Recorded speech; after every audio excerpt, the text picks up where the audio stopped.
जहांगीर ने बहुत ही बुरे तरीके से अब औरंगज़ेब को फंसा दिया है। ये बात औरंगज़ेब नहीं जानता था।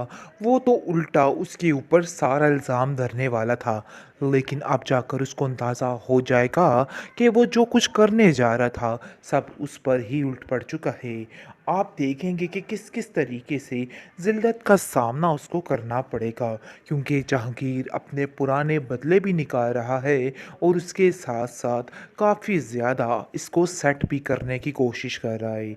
इस औरत ने यानी कि मिलके शाज़िया ने औरंगज़ेब के साथ मिलकर जो तमाशे खड़े किए थे सब उसके सामने आने वाले हैं और बहुत जल्द सब कुछ मिलजुल कर। लेकिन आप देखेंगे कि इशरत जो है वो कहती है कि मुझे पूरा पूरा यकीन है कि इन लोगों ने उसके साथ कुछ काफ़ी बुरा किया है जिसकी वजह से ये सारे तमाशे हो रहे हैं। क्योंकि ऐसा नहीं हो सकता, गुड्डी ऐसी हिमाकत नहीं कर सकती, वो घर छोड़कर नहीं जा सकती थी। ज़रूर इसके पीछे कुछ हुआ है जिसकी बिना पर ये सब कुछ हो रहा है। आप देखेंगे कि औरंगज़ेब से वो कहती है कि मैं बात करती हूँ कि चाहे जो मर्ज़ी हो जाए उसे गुड्डी का पता दे दे, मैं उसको कुछ भी नहीं होने दूंगी। लेकिन आप देखेंगे कि कहाँ अब कुछ होने वाला है। जहांगीर कहता है कि तुम फिक्र मत करो, इन लोगों को मैं अपने तरीके से हैंडल करूँगा, तुम्हें बिलावजह परेशान होने की कोई भी ज़रूरत नहीं है। मैं जानता हूँ कि इन लोगों को किस तरीके से सेट करना है, क्योंकि लातों के भूत बातों से नहीं मानते। यही हाल औरंगज़ेब का है, क्योंकि वो दोनों मियाँ बीवी कुछ एक्स्ट्रा चालाक बनते हैं और अपने आप को कुछ ज़्यादा ही करने की कोशिश करते हैं। इसलिए जी बेहतर यही है कि इनका हशर नशर खुद ही किया जाए।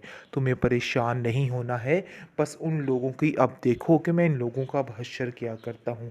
क्योंकि इन लोगों ने जैसे मुझे चैलेंज किया है ना, मैं कभी भी नहीं बुला सकता। अब मैं इनको बताता हूँ कि चैलेंज करना कैसा होता है और ये फीलिंग भी कैसी होती है। ये बहुत ही गलत है। जिस पर जहांगीर कहता है कि हाँ, मैं तो खुद चाहता हूँ कि वो मुझे मिले और मैं अपने हाथों से उसका गला दबा दूँ, क्योंकि मैं उसको ज़्यादा देर तक अब कुछ भी नहीं होने बर्दाश्त वाला नहीं है, कर सकता। क्योंकि मैं खुद उन लोगों से शदीद किस्म का तंग आ चुका हूँ। वो लोग तुम्हें चैन से जीने नहीं दे रहे और तुम लोग उनको बचाने की बातें कर रही हो। मैं तो कतई उनको बचाने के हक में नहीं हूँ। बहुत ज़्यादा परेशान है अब वो इंसान और कहता है कि मुझे समझ नहीं आ रही कि आखिर क्या होने वाला है।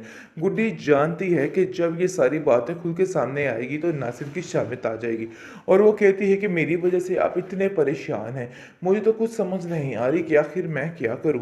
काफ़ी परेशानी के आलम में आप देखेंगे कि वो कहती है कि मुझे ऐसा लग रहा है कि हमें खाला के घर जल्द अज जल्द पहुंच जाना चाहिए ताकि सारा मामला निबट जाए और फिर सारा कुछ ठीक हो जाए। जिस पर नासिर कहता है कि अब उन लोगों के लिए कुछ भी ठीक नहीं होने वाला, ये सरासर तुम्हारी बेवकूफ़ी है, क्योंकि ठीक हो ही नहीं सकता।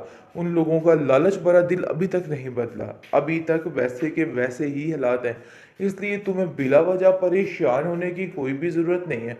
टेंशनें मत पालो, टेंशनें मत लो। यानी कि अब तुम्हारा वक्त सोचने का नहीं, सुकून से जीने का है। इसलिए बिल्कुल भी परेशान मत हो। जिसको सुनकर वो कहती है, परेशानी वाली बात तो है ना, जब तक मैं अपनी खाला के पास नहीं पहुंच जाती हूँ परेशानी ही परेशानी है, क्योंकि मैं जानती हूँ कि सबसे ज़्यादा सेफ मैं पर हूँ। वैसे मामू जान, आपका बहुत शुक्रिया, आपने मेरा यहाँ तक बहुत ज़्यादा साथ दिया है।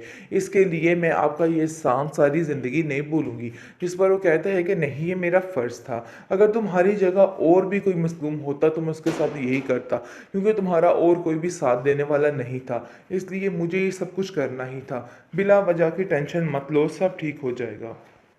अब आया ऊंट पहाड़ के नीचे। अब असल मज़ा आएगा इस शाजिया को और औरंगज़ेब को, जो बहुत ज़्यादा इधर उधर हवाओं में उड़े थे कि बस सब कुछ उनके हाथ आ गए।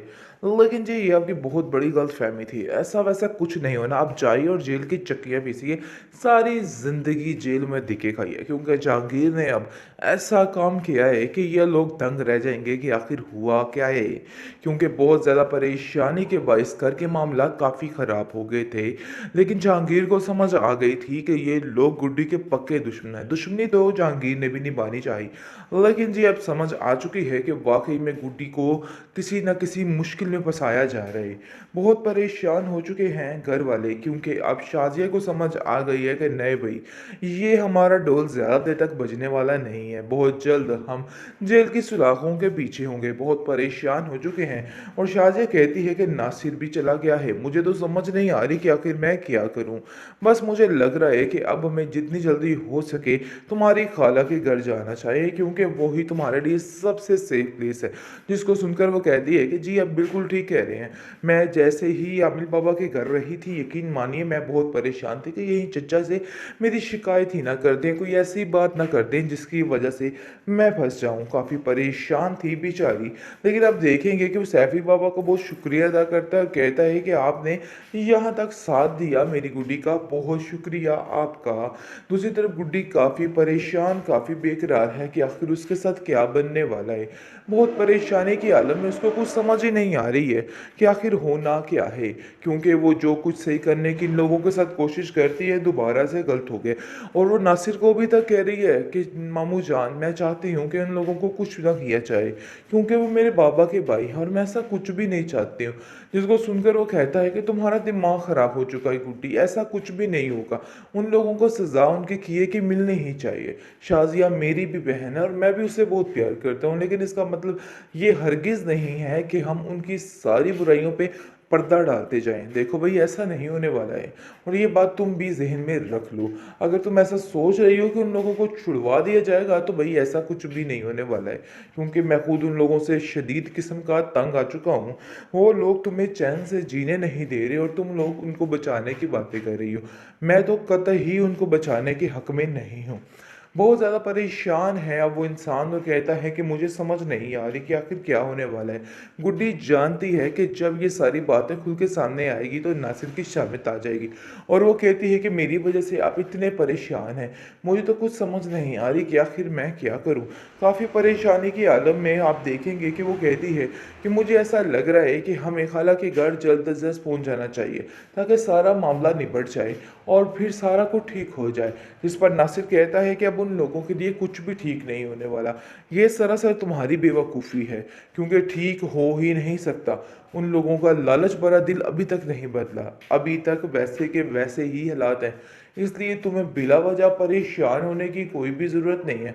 टेंशनें मत पालो, टेंशनें मत लो, यानी कि अब तुम्हारा वक्त सोचने का नहीं, सुकून से जीने का है। इसलिए बिल्कुल भी परेशान मत हो। जिसको सुनकर वो कहती है, परेशानी वाली बात तो है ना, जब तक मैं अपनी खाला के पास नहीं पहुंच जाती हूँ परेशानी ही परेशानी है, क्योंकि मैं जानती हूँ कि सबसे ज़्यादा सेफ मैं पर हूँ। वैसे मामू जान, आपका बहुत शुक्रिया, आपने मेरा यहाँ तक बहुत ज़्यादा साथ दिया है। इसके लिए मैं आपका ये एहसान सारी ज़िंदगी नहीं भूलूंगी। जिस पर वो कहता है कि नहीं, ये मेरा फ़र्ज़ था। अगर तुम्हारी जगह और भी कोई मज़लूम होता तो मैं उसके साथ यही करता, क्योंकि तुम्हारा और कोई भी साथ देने वाला नहीं था। इसलिए मुझे ये सब कुछ करना ही था। बिला वजह की टेंशन मत लो, सब ठीक हो जाएगा।